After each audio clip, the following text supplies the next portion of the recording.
He was going so well for him. He had an apartment, he had a job. What a shame. There was a time when Jerry Seinfeld slept in his car, performed unpaid at bars around New York, and lived in an apartment without even a television. A few decades later, that same man famously turned down a $110 million contract from NBC because of his principles. And if you think saying no to that kind of money was a mistake, you might be wrong. Today, Jerry owns a $30 million estate in the Hamptons, a garage housing over 150 classic Porsches, and a fortune nearing $1 billion.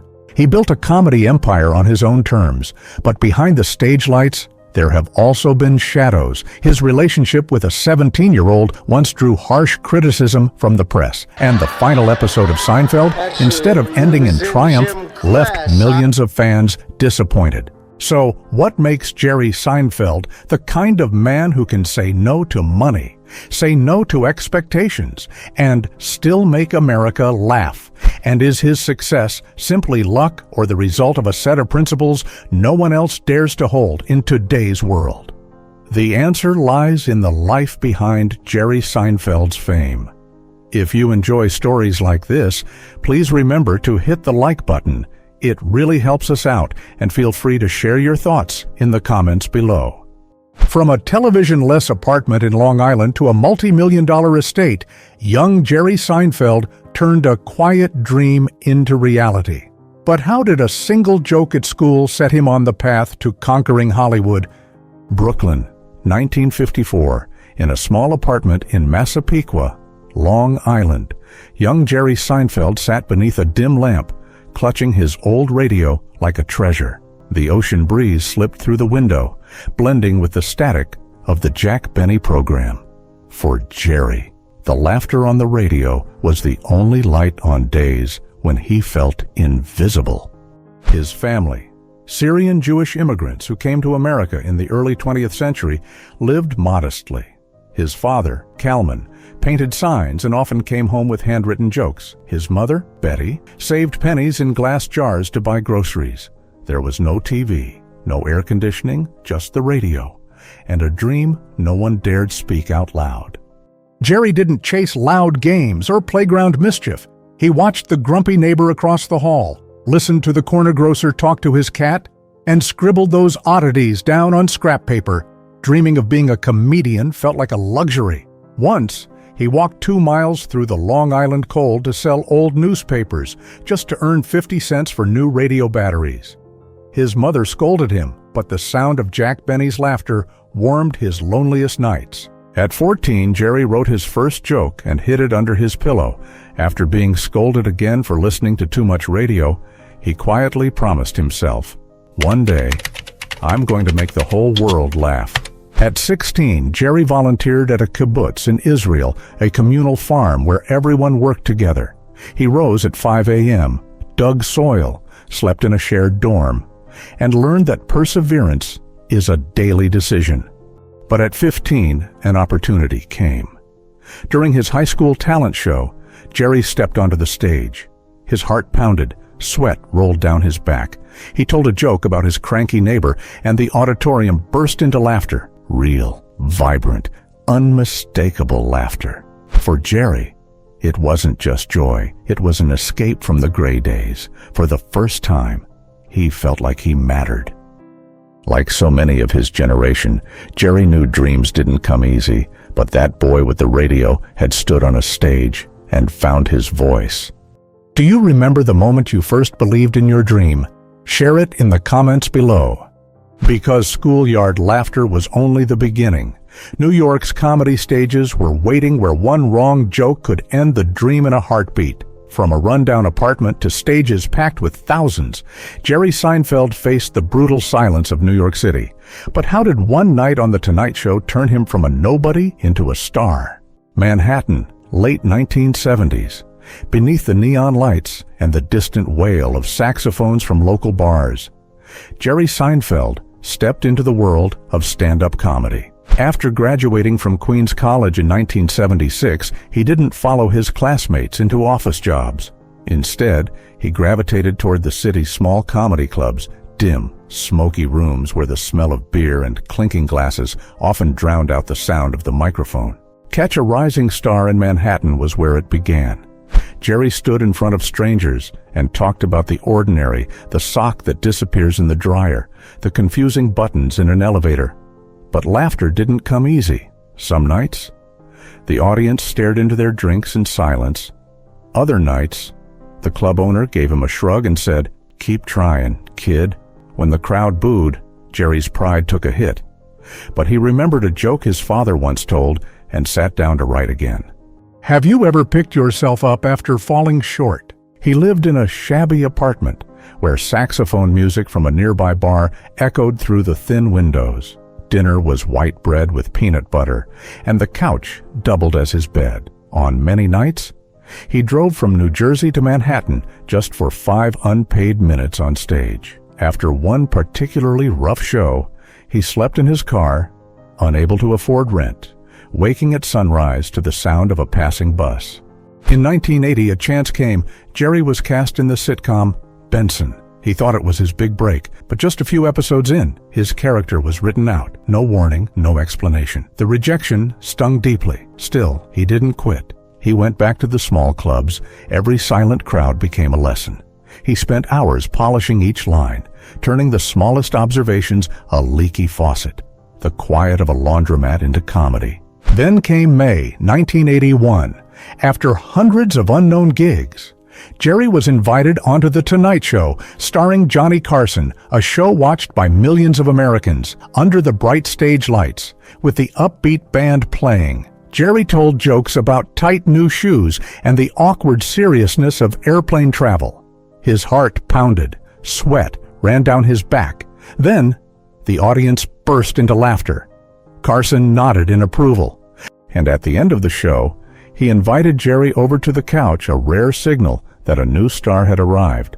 It wasn't just laughter, it was the moment America recognized Jerry Seinfeld. In one night, the guy who'd been fired from a sitcom became someone the entire industry started watching. Like many in that generation, Jerry knew failure was part of the path. That single nod from Carson became the light that guided him through the darkest nights. Do you remember the first time you saw The Tonight Show with Carson? Was there a moment that made you believe in yourself? Share it in the comments below. But late-night television was only the beginning. One bold idea was about to emerge, one that would forever change how America watched comedy. Some people reached the top through scandal, others through charm. But Jerry Seinfeld, he climbed his way up with an idea about nothing and made an entire country laugh. In 1988, Jerry and Larry David created the unthinkable Seinfeld, a sitcom about 4 friends, centered on life's smallest quirks, waiting in line for a bagel, losing a sock in the dryer, or how to behave at the laundromat. No cliffhangers, no dramatic romances, just conversations so ordinary, they were hilarious. And somehow, that nothing struck a chord with millions of Americans. The show quickly shot to the top of the ratings, over 30 million viewers each week, 10 Emmy Awards, and a place in cultural history. Phrases like "no soup for you" and "yada yada yada" became part of everyday language. Seinfeld wasn't just a sitcom, it was a new current in American comedy, unforced, unfiltered, and honest. In 1998, NBC offered Jerry $110 million to return for a 10th season. He said no. He walked away at the height of the show's popularity, a decision few would make, but it reflected Jerry's core belief: quality comes first. Instead of stepping back, Jerry returned to stand-up, wrote books, sign language, Is This Anything? And in 2012 launched Comedians in Cars Getting Coffee, a show built around vintage cars, casual coffee, and honest conversation. Netflix later acquired it for an undisclosed sum, estimated in the tens of millions. It wasn't flashy. It didn't need to be. It proved Jerry never chased trends, he refined his own lane. For Jerry, a career wasn't a launch pad. It was a long, steady road, and he never drifted from it. His on-screen success brought more than fame. It gave him the freedom to build a world that felt like his own. And he began that world in the only place a person can truly belong: at home. To Jerry Seinfeld, a home isn't about showing off wealth. Every property he owns reflects something personal, intentional, precise, and as carefully constructed as the jokes he writes. His East Hampton estate is his largest and most private. Jerry bought it from Billy Joel for $32 million, but today it's estimated to be worth over $45 million due to its secluded location and custom design. Set on 12 acres, far from any road and hidden by tall native trees, it was built to let the outside world go quiet. In the backyard sits a private baseball diamond built to semi-pro dimensions. On weekends, you might catch Jerry there with friends, no cameras, no crowds, just a man in his 60s still in love with a childhood game. Near the center of the property is his garage home to 22 vintage cars. It's more a museum than a garage. Soundproof walls, polished concrete floors, and overhead lighting that reflects off the silver-painted hoods like glass. No nameplates, no velvet ropes, just quiet. And the soft lighting Jerry insisted should look like sunset touching the hood. These cars aren't trophies. They're cared for, preserved, and sometimes started early in the morning because Jerry doesn't want to forget the sound that once made his heart race. Each car tells a story, and soon we'll step into that garage where machines whisper memory through engine notes. In Manhattan's Upper West Side, Jerry owns a $4 million townhouse, one of the rare homes in the city with its own underground garage.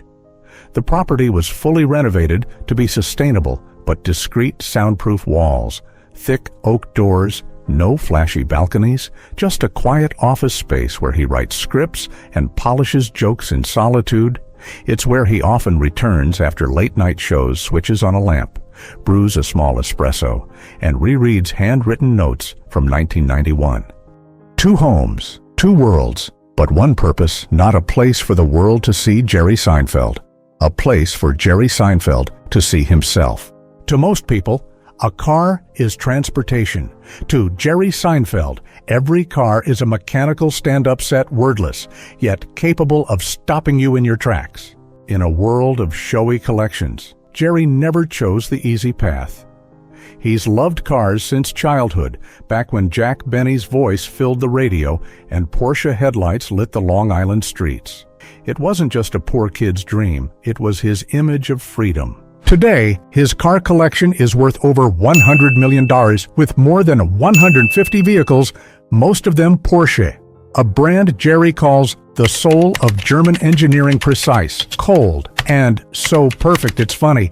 His crown jewel, a 1955 Porsche 550 RS Spider, the same model James Dean once drove, valued at around $5.5 million, but for Jerry, the price is irrelevant. It sits in his Hamptons garage, 3 meters from the main lighting, like a private stage. He only drives it on calm mornings, when the engine's hum carries best. This is a car that doesn't forgive mistakes, he once said, like a joke told offbeat. Nearby, a 1966 Lamborghini Miura, worth $1.6 million. Its original yellow paint and black leather interior have been preserved to the last stitch. Jerry loves it because, he says, it's Italy in the 60s, reckless, beautiful, and just unstable enough. When writing new material, Jerry doesn't sit at a laptop. He takes out an old Porsche, drives along the coastal roads. No radio, just the engine. Ideas come, he says, like punchlines riding in on the wind. Nothing in Jerry's garage is random. Every curve, color, and gear lever reflects a man who lives through detail. A man who knows that making people laugh sometimes takes the same care it takes to build a V12 engine. And one subtle but telling habit, Jerry never puts vanity plates on his cars. No Seinfeld, no P911, no flashy tags. Each plate stays original state, year, model, just as it was when registered. When asked why, he smiled. I don't need my name on it. If someone looks at that car and doesn't see me in it, then I picked the wrong car. Between $1 million garage and a home by the sea, Jerry Seinfeld lives like a man who no longer needs to prove anything. No social media, No red carpets, no Seinfeld reboot. He keeps only what matters and leaves the rest behind. On stage, Jerry Seinfeld made America laugh, but behind the spotlight, he holds a role even more meaningful: husband, father, and quiet keeper of home. In 1999, Jerry married Jessica Sklar, a cookbook author and philanthropist. Their marriage is low profile, free of headlines and scandals, and has lasted over 2 decades, a rarity in Hollywood. Together, they have 3 children: Sasha, Julian, and Shepard. Jerry rarely shares family photos. In one interview, he said simply, "I've had enough applause out there. At home, I just want to hear real laughter." No nicknames online, no using his kids' names for press, just quiet mornings, brewing coffee, surprise beach trips, and movie nights watching old Mel Brooks films laughing like it's the first time. Jerry and Jessica also give back. They co-founded the Good Plus Foundation to support single mothers and struggling families. For him, happiness doesn't need a script. It just needs the right person and the right moment. Among the hundreds of comedic roles he's played, maybe the one Jerry treasures most doesn't need rehearsal or an audience, just a quiet house and the people he loves most. Not every scandal arrives with a headline. Some come quietly, and Jerry Seinfeld chose to face his with that same quiet. In 1998, after 9 seasons on air, Seinfeld came to an end. It should have been the most celebrated farewell in American television. But the unexpected happened. Audiences were disappointed. The final episode was criticized as cold, overly intellectual, and lacking heart. Fans who once idolized the show turned on Jerry, accusing him of destroying his own legacy. For Jerry, it was a silent blow. He didn't defend himself. He didn't rush to make things right. He stepped back, letting the public's frustration cool like a morning cup of coffee before quietly returning to the work. Around the same time, his personal life became tabloid fodder. His relationship with Shoshana Lonstein, who was just 17 at the time, sparked a media firestorm. The 21-year age gap ignited outrage. Several outlets labeled him a celebrity predator, painting him as yet another example of Hollywood power crossing moral lines. Jerry didn't hit back. No press conference, no lawsuits. He simply disappeared from the entertainment spotlight, returned to smaller clubs, worked on his timing, rebuilt from scratch one joke at a time. In 1998, he released the special I'm Telling You for the Last Time, a gentle farewell to his older material, but also a quiet declaration he was still here, still himself.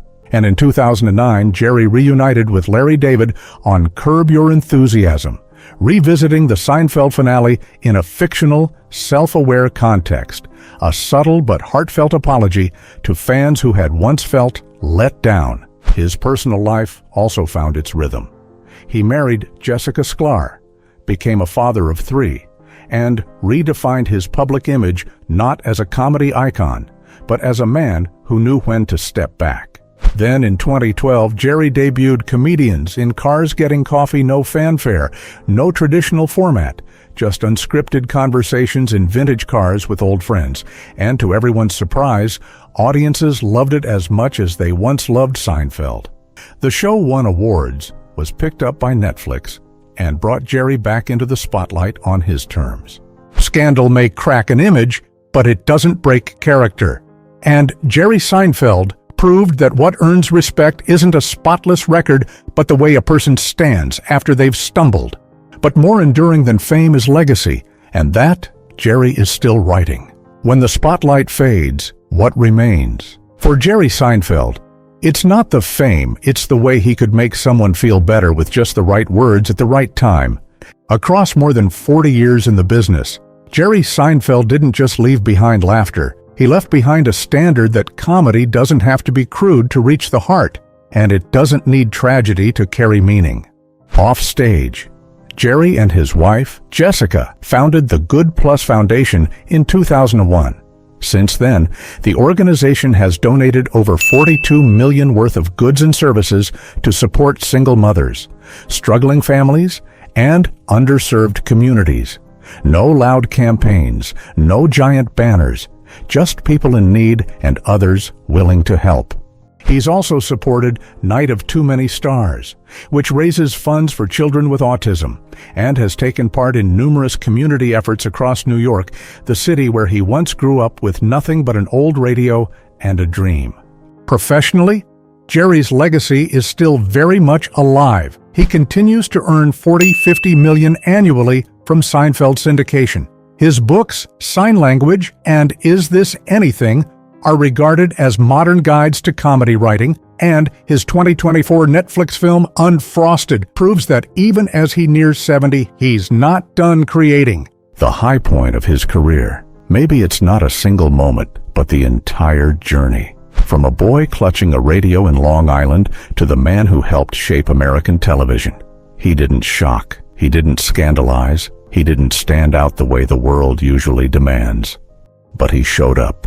Consistent, grounded, like an old car that still starts smooth after all these years, quietly carrying others through life's heaviness with the comfort of gentle laughter. Jerry Seinfeld's legacy isn't just a sitcom. It's a reminder that we can live with purpose, without the noise, and still leave a lasting mark on others. Conclusion and call to action. Have you ever had a dream that felt too small or too late? Jerry Seinfeld is living proof that no dream is meaningless if you stay patient and true to yourself. Share your own story of overcoming challenges in the comments below. Click like and subscribe to join us for more inspiring journeys. And if you're waiting for a sign to begin, let it begin with a smile.